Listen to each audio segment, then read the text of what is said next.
again, we have an abutment. Actually, it's a die. Yeah, abutment is the same thing in the mouth. This is a die on the model. And we want to make a temporary crown. So we want to do it in the lab. So the dental technician is doing it. So on this abutment, the dental technician is placing, the die in melt wax in an angle, as you saw, and then quickly we take it off, we take it out, and the technician is cleaning the margins. It's just like a wax pattern. Yeah, same thing. Now, why would the technician do this? Why not place directly the resin on the die? Well, because the technician wants to do a more sophisticated design, and this sophisticated design and structure, you can only do it properly in wax. So the technician prefers to make a wax pattern and then transform it in a pressure curing composite resin, to send it to the dentist. Well, this type of resin is highly resistant, and it may be used as a long-term provisional, right, or temporary. Provisional or temporary, that's the same thing, the same word we use. Yeah, but long-term provisionals are quite important. You just imagine that a patient needs to, to stay away from his dentist, maybe goes in a foreign country for a while, or there are some more treatments to be done in that mouth, and you need a temporary that will last for, I don't know, maybe 1 year, 6 months, let's say. So one way to do it is this. Of course, now most people do it with CAD-CAM, and they mill it in PMMA. That's a different thing, but this is the classic way, with wax. And this wax pattern will be transformed, we'll see how, in polymer, in plastic.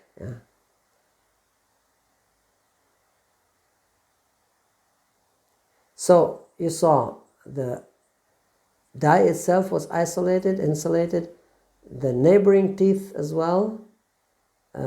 See, they're insulated because we don't want the wax to stick to the neighboring teeth. So we're doing the wax pattern here after isolation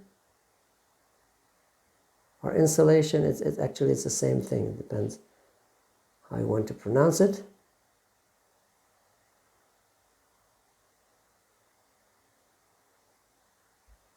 Probably isolation would be better in this situation. Insulation refers mainly to thermal, to heat transmission. Anyhow, so you see, this is the proper modeling. You cannot do it so nicely when you model composite directly on the die, because composite will not keep its shape as well as wax. In wax, you can do small scratches and things. So what you do in wax is unmatchable. CAD-CAM, nothing can compete with what you can do in wax. That's for sure. Absolutely. No doubt.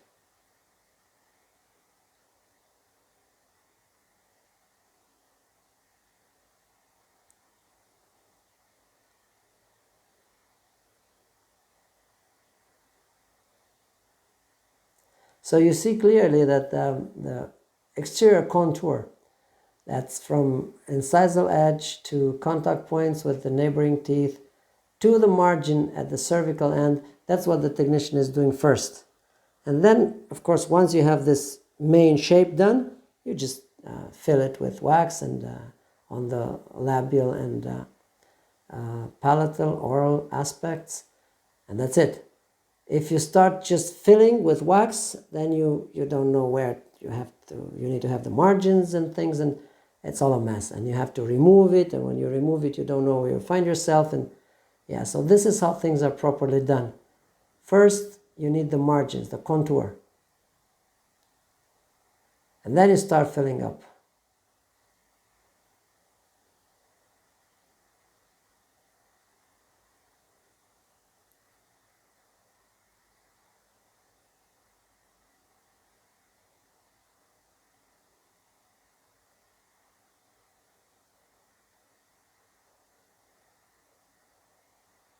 That is a very important part of the modeling. You see that region there, where you want to have the crest, actually the junction between labial and mesial surface is very, very well done, and to be perfectly symmetrical to the neighboring tooth, because there are two central incisors here. So you need to have perfect symmetry in between those two.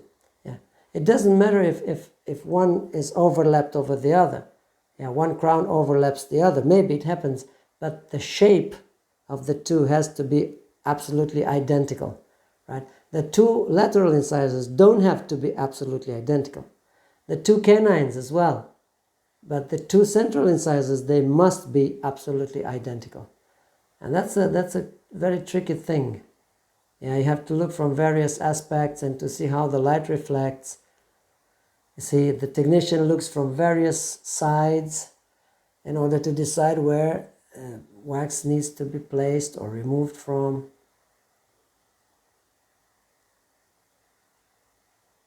And mostly good technicians, they work with modeling directly when they apply the wax. They don't just put wax bulky and then remove it with an instrument, but they model while placing the wax.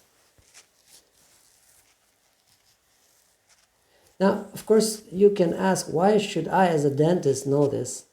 Well, the reason is quite simple, because exactly what you see here that's done by the technician, we dentists, we do in the mouth of our patients when we have to do a restoration of such a tooth in composite, a direct composite restoration.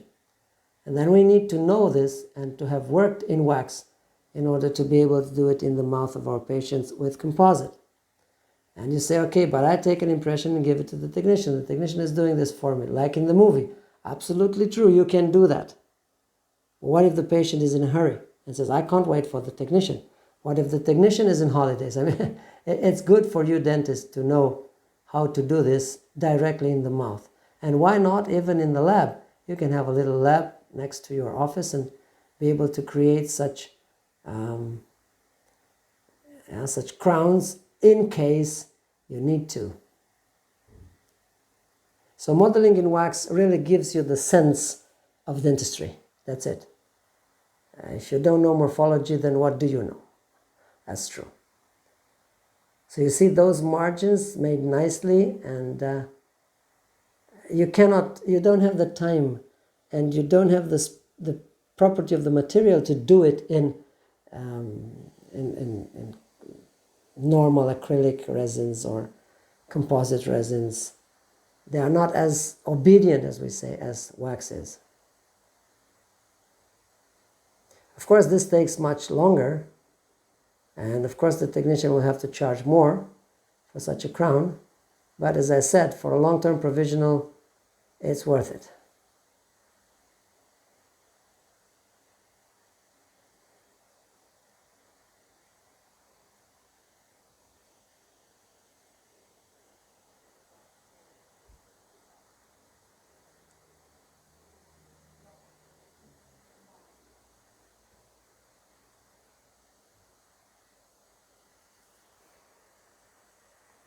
Again, this is a very highly skilled dental technician, and it was a privilege to have had her as our colleague.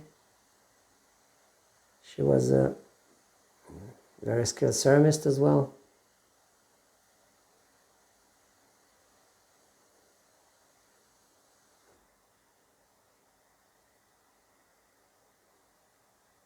And now the closure at the margin. And you see why a Geller model is important, because you have the shape of the gum, and there at the margin, the profile of the gum goes mirrored by the profile of the crown. This is very important to know for the protection of the marginal periodontium.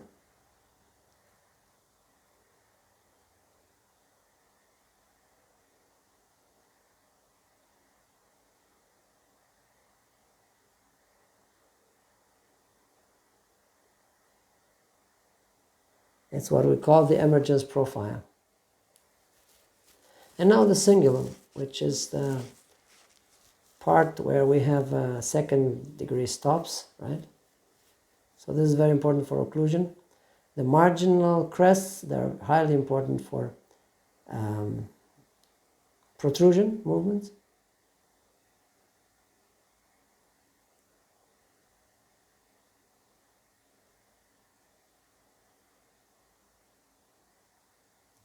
And now you see the technician is removing, pushing the die and removing it from the base model in order to be able to clean it thoroughly on the margin, well, and to add some wax if necessary, and to check for the contact points, not only if they are present, but where exactly they occur with the neighboring teeth. Marginal crest. So that would be almost impossible to be done as nicely if you have a fixed die model. I mean, model without removable dies. But nowadays, most of the technicians, if not all, they work with removable dies because the quality requested nowadays is, it's quite high.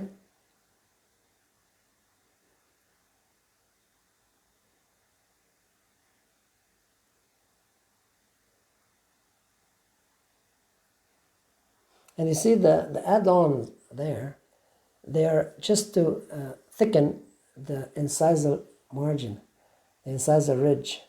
That's how it looks like. It's not a knife edge-like structure.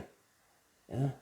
There it's carved. There it has to be carved, and the lower teeth must never touch in the middle of a central incisor, right? In the center of the palatal aspect, but only on singular marginal crests and yes, on that thickened incisal margin.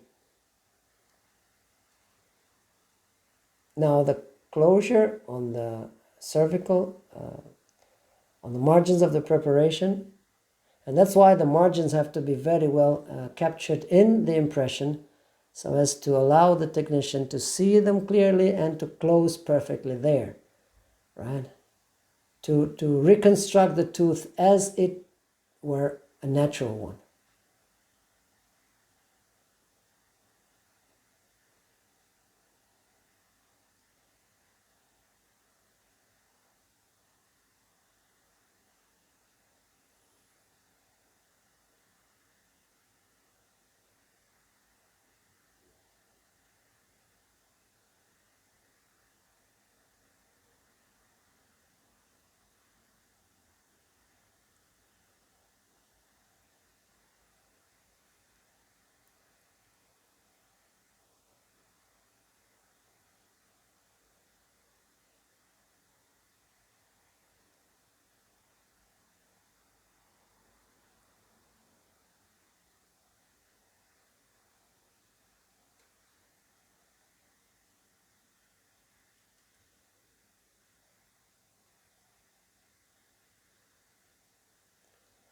And you see all those details, all this detailing, you notice that the movie has been cut. But all those details that you can create in wax are, as I said, unmatchable with any other technique, including CAD-CAM.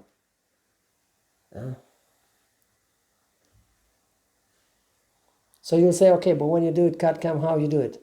Well, you do it in CAD-CAM and then you retouch it with a burr in order to get those very, very nice and tiny detailings.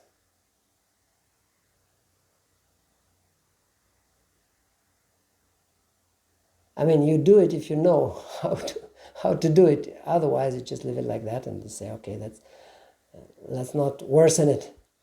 Yeah. But again, this was a highly skilled dental technician. It takes a lot of time, that's true. And they tend to be expensive. Those crowns tend to be expensive because of this. And so fewer and fewer dentists require this from their technicians because of the price. You can imagine that. And at the end of the day, finally, I mean, hey, this is going to be a composite. This is a plastic. It's a nice looking plastic. It's a longer provisional for long-term long-term restoration, although provisional, but nevertheless, come on, that's a plastic. And is it worth working so much for just a simple plastic? Well, I don't know. This is to be decided in the overall economy of the office and the dental lab. Anyhow, so you see this crown? It's just a pattern. And this pattern, yeah, you imagine, we can transform it now in a polymer, in a plastic, or one could even transform this into ceramic, all ceramic, by pressing it. We'll see that in a later movie. But anyhow, this is the wax pattern. And we check it in occlusion now to make sure that everything is fine.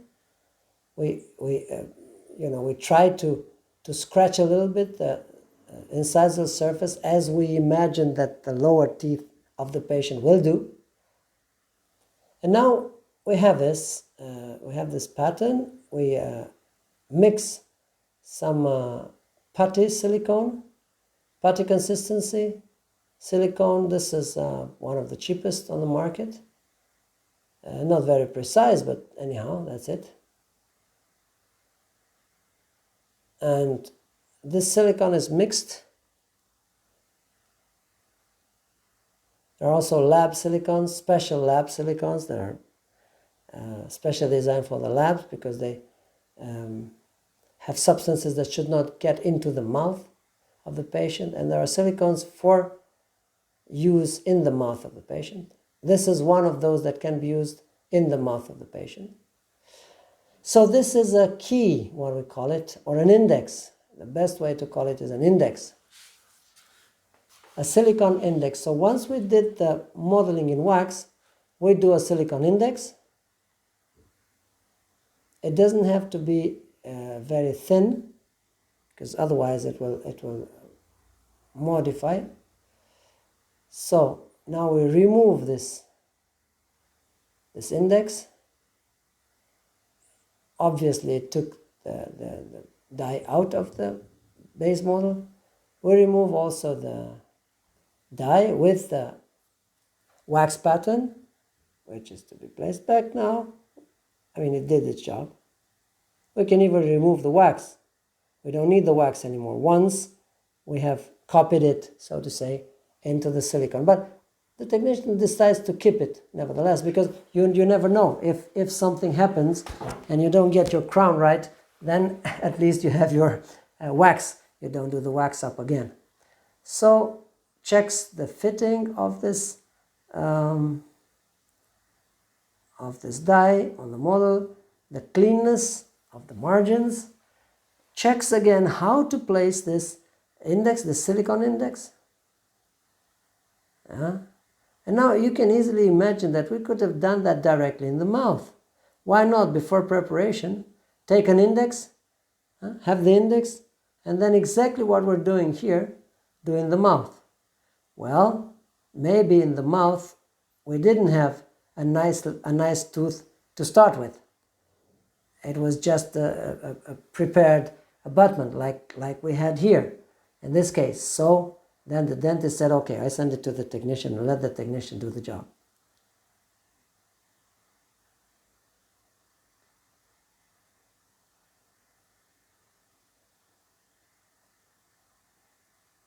So now the technician placed some sort of a spacer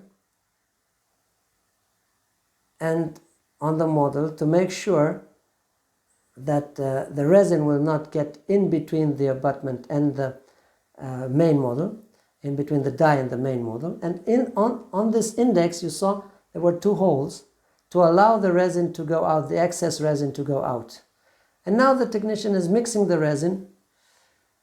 It's again powdered and liquid type resin, but it's polymerized only under pressure. It's pressure curing, not pressure and heat curing. Actually, plastics are cured, are polymerized, resins are polymerized by light, pressure and heat, or combinations, pressure and heat together, or just pressure, or just temperature, or the three together. There are composites that need light, pressure, and temperature to be cured. That's depends on each composite. Yeah, probably the best type of composite is the one that is light and pressure and heat cured. It's made in Japan, but this is another story. So this is a simple polymer, powder and liquid. You get a paste of it, as you see. You take this paste and once it becomes plastic, I mean workable, so to say, we place it in. We place it in the index. It's exactly what we do in the mouth, just that in the mouth now we have easier to work with resins. That is in syringes or pistols. We'll see that movie.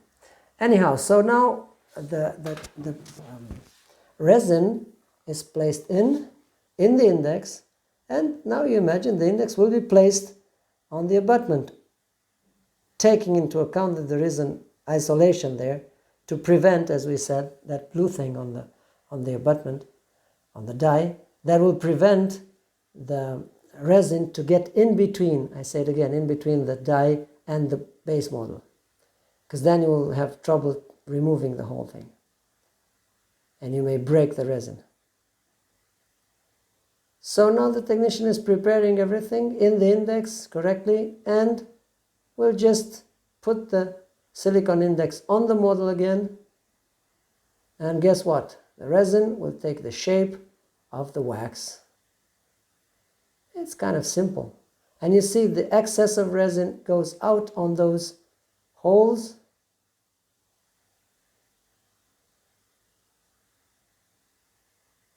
It did only on one side, that's okay, no problem.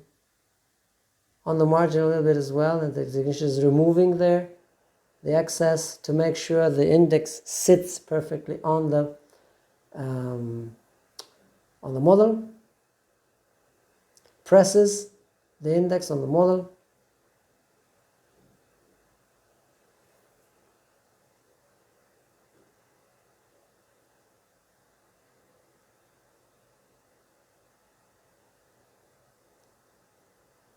And now the whole thing is placed into the curing unit. As we said, we only need pressure,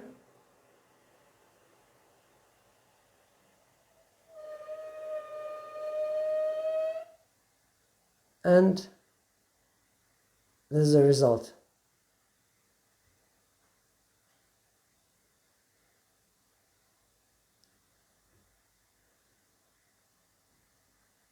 You remove the spacer,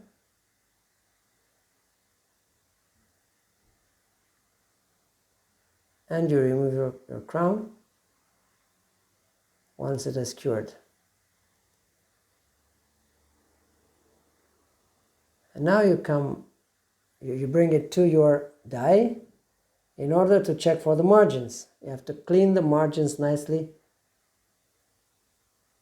and once you made it fit perfectly on the margins and in the occlusion and neighboring teeth, everything, then you just polish it.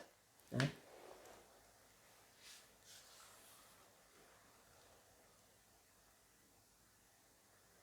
Takes a lot of time, that's true. I mean, for a technician to do this, it takes at least 1.5 hours. So how expensive should that be?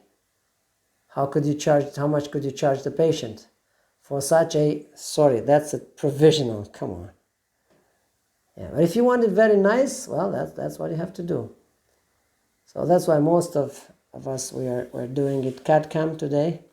You just take a simple digital impression, and then you create it quickly with the mouse, and you mill it and you cement it, and that's it.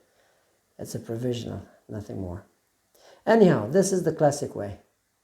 And now we check with the articulation paper to see whether there is a contact and occlusion or not. Normally we should have had here an articulator to check also the movements, the lateral movements, the protrusal movements of the jaw.